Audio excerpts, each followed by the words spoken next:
So I guess that it shouldn't be really a big thing to analyze or getting like rocket science, engineering, equations, mathematics, calculus, whatever you want to call it.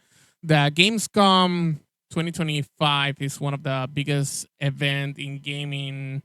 Not just because there isn't much of a physical event at all, thanks to the disappearance of E3 since the new 2020 decade, is because it is one of the places where gaming company can really showcase through gaming fans and through other gaming developer colleagues. So I think that Geoff Keighley's Gamecom's opening night light 2025, which by the time that you're hearing or seeing this via YouTube or Spotify, you're probably a week later that the main opening night live keynote just wrapped. And if you probably missed something, we got you here. So we got the big reveals, and we're gonna confirm about the early rumors that were surrounding about the event, and by the end of this session we're gonna be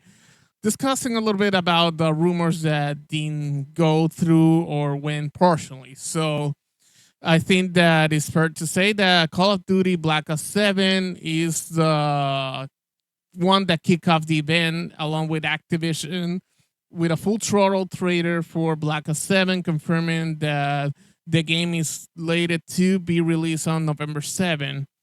And evidently, the Cold War espionage vibe is stronger than ever, with a darker tone and late narrative teasing the campaign footage, which will have Black Ops 2, David Mason, the son of Alex Mason from the original Black Ops, still fighting with the stress or the PTSD provoked by the events of the second game, and to see how he becomes part of the forces that needs to stand up against the evil again in Black Ops 7. So it was evidently that the rumor was correct, but the tone sheet wasn't leaked. The one of the main presentations wasn't this shown already publicly, but the inside story about the campaign and the whole drama behind David Mason was the new thing that was presented at the event. One of my early targets for 2026 is Resident Evil Requirement, which Capcom delivered a meaty gameplay slice of requirements, showing its dual protagonist system and a return to slower, dread-heavy pacing. It's a spiritual pivot from Resident Evil 9's action leanings and a fans of classic survival horror, and we indeed are eating well. So the rumor was correct because it was fully expected. What was not expected is that the early gameplay mechanics was going to be shown. So, and this is a good signal because it means that Capcom is slated or laser focused on actually to have the game release in spring of next year. By the way, I'm not going in a specific order, but I had to mention the season 2 of the TV series of Fallout based on the same game by Bethesda. We show off the first trailer of season 2, set to premiere in December. The ship to the East Coast open up with new lore possibilities, and the trailer hints at a fresh factions and moral dilemma and the arrival of the cast in New Vegas. While it was expected that Amazon and Bethesda will co-present the season 2, it was rumored that a Fallout 3 remaster announcement was part of the surprises, but unfortunately, it didn't happen. What did happen is that Hollow Knight Silksong is official, and Team Sherry finally shared that the game was going to be released, but instead of the shadow drop, we got a demo instead, and definitely the August 21 announcement that the game is going to be released this year, and the only difference is that originally Silksong was slated to be a launch title along the ROG Ally Xbox and Xbox X, but the game will come first than the hardware. Next up, we got Silent Hill F with Konami's latest trailer for Silent Hill F dove down on the eerie 1970s Japan settings. Reconfirmed the spring 2020. Actually, I got my notes wrong here. It's not a spring 2026 release. It's about to be released soon, and pretty much is what's expected on Konami still thrashing things up for Silent Hill.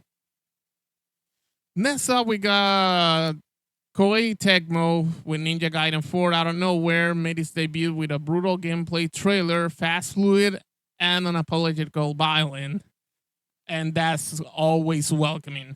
It's targeting a 2026 release.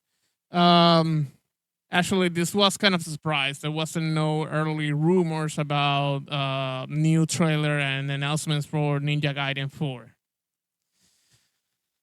The Outer World 2, the Obsidian sequel, we got a new presentation, and while it was expected that Obsidian and Xbox Game Studio was gonna to reminding us about the launch of the game, the new trailer have the game shown more serious than its predecessor, with a trailer that hint at deeper themes and expectations for the gamers. Blizzard Entertainment took a turn to show off the next expansion for World of Warcraft with Midnight, and the cinematic trailer that was dropped confirmed a dark, dramatic, and lore heavy, which is always kind of expected in the new expansion for each year or each period. For World of Warcraft, this was kind of a 50-50 surprise and 50-50 rumor that Blizzard was kind of having something to say, because there's no BlizzCon this year, which is generally where Blizzard have this kind of announcement. So I think that it was no brainer to use the Gamescom 2025 keynote to make an official announcement. But what was a really big surprise that no one saw coming is Bubsy 4D. And yes, the Bubsy is back, with Fabras of Demon Turf fame is reviving the infamous mascot in a 4D platformer. It's self-aware, chaotic, and somehow kind of brilliant. So I think that now that the collection of previous Bubsy games, for those who doesn't know, Bubsy was a kind of icon in the 60-bit era in the early 90s with Sega Genesis and Super Nintendo games. So since the last year we got or early this year we got a collection of the classic games being remastered, and now we got the 4th official game, and maybe doing some justice for the original Bubsy 3D game, which ironically wasn't well received for some reason. But I think that the reception for this announcement was welcome. Next, we got Battlestar Galactica Tactical Roguelite. It's a PC-only, story-driven roguelite set in the Battlestar universe. It's tactical, moody, and is coming early in 2026. This kind of rumors, actually, this wasn't a rumor. This was a complete surprise. No one saw it coming. With Traveler's Thirst officially unveiled their new Lego Batman game, and yes, it's based on the entire cinematic universe, from Tim Burton's Gotham Batman's to Nolan's gritty realism and even Snyder brooding Batfleck. The trailer teased a sprawling tongue-in-cheek homage to every major Batman film era. The game compromises a co-op play, dynamic set pieces, and a meta-narrative that pokes fun at Batman's many incarnations. Rumor mash, this was kind of a leak ahead of time, but gracefully it didn't spoil out the surprise. I think the reception was kind of unaccepted. So what did show up? What was really rumored and it didn't happen? So like I said earlier, the Fallout 3 remaster, which many Bethesda fans were awaiting alongside with the season 2 of Fallout TV series, didn't happen. Lego Batman, at the same time that it wasn't a surprise, it was well received, but it's not the Batman that people were kind of expecting. And this is based on the performance of Suicide Squad, killed the Justice League performance last year.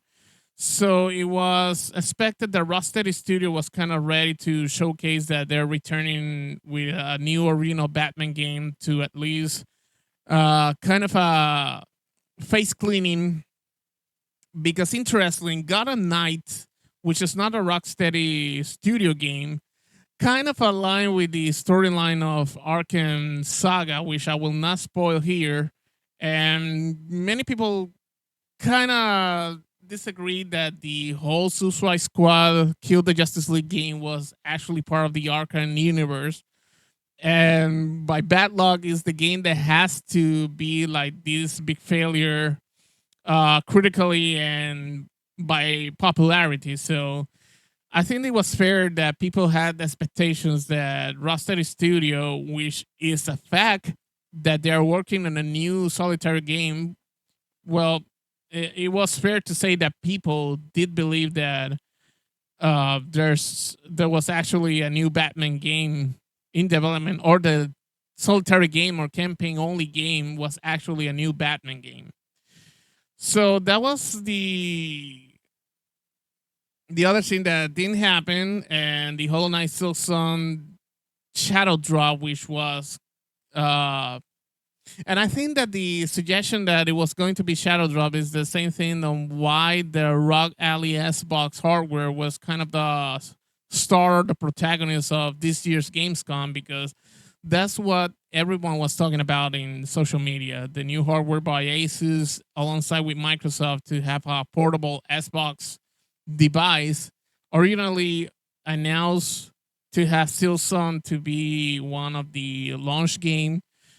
Yes, people will have the expectation that Team Cherry will shadow drop the game, but this wasn't the case. So I think that, in my perspective, Gamescom opening night live event keynote 2025 didn't reinvent the wheel, but it did deliver a solid mix of expected reveals, and there were actually surprises. I'm not gonna deny that there were kind of good surprises. Of course, the announcement that the Game Awards will take place also this year in December, which I hope to dedicate a whole episode of continue news and gaming about my expectations depending who are the nominees.